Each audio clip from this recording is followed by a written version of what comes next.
नमस्कार। हम गायक विजय दुबे विमल, ग्राम दुबे बेलवा, थाना कट्या, जिला गोपालगंज, बिहार के हम निवासी।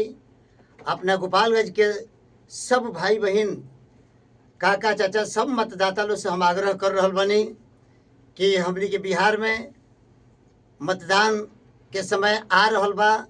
हमनी के सबके मतदान करे के बा। जे प्रदेश में बा वो मतदान के समय घरे आ जा। जे घरे बा छुट्टी लेके आइल बा, मतदान के समय नज़दीक बा, तब वो हमनी के बाहर नहीं जाए के बिना मतदान कैले। एक जना पति अपना परिवार सहित घरे आइल बड़े, मतदान के समय बा। आज जब मतदान के पहले उनके छुट्टी पूरा होता, जाए के चाहत अड़े, पत्नी मना करतरी, कहतरी कि ना, बिना मतदान कैले हम जाए ना। वो कहली कि हम ही ना मतदान करे, हम अपना घर के अगल बगल पास पड़ोस सबके हम मतदान करे खातिर प्रेरित करे, जागरूक करे। यह भाव एगो बा। अरे हमके लेके जानी चला तू बाहर वाए बोलो मुझे, हमके लेके जानी चला तू बाहर वाए बोलो मुझे।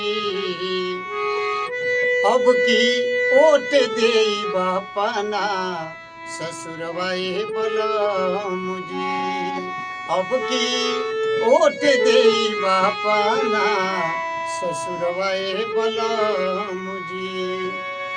आपन अधिकार अब नहीं हम गवाई, टोला गाँव घरे घरे चली के बताई।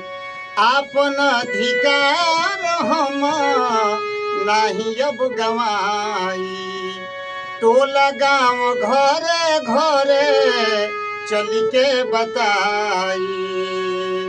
सब लोग के पेठाई भी खबर वाए बोलो मुझे, अब की ओट दे बापना ससुरवाए बोलो मुझे, अब की ओट दे बापना ससुरवाए बोलो मुझे। आरे मिलल बा मौका अब ना गवाई,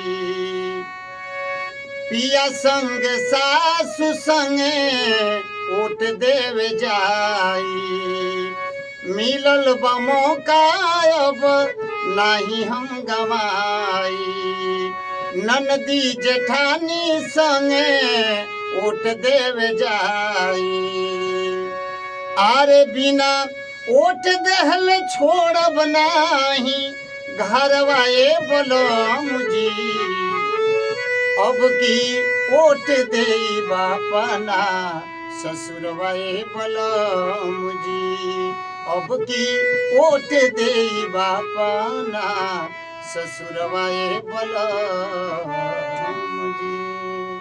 ई मतदान आपन पहचान।